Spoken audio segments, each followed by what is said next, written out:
Yo, what's up guys? Welcome back to the channel. In today's video, let's talk about the best way to handle delayed Cash App direct deposits. Alright, so the best way to handle, delayed Cash App's direct deposits is to stay calm and verify the source first.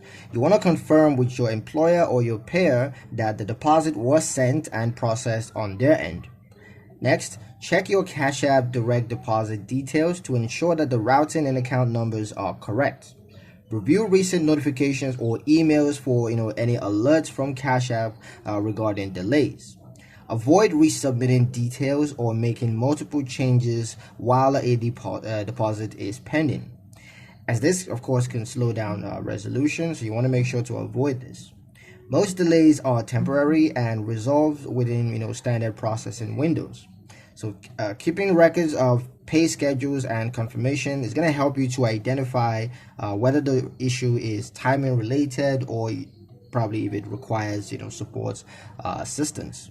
But yeah, that's pretty much it for the video, guys. Hope you liked it. Hope you found the information here useful enough. If you did, like, comment, share, and subscribe for more helpful financial insights. Thank you guys for watching, and I'll see you in the next one.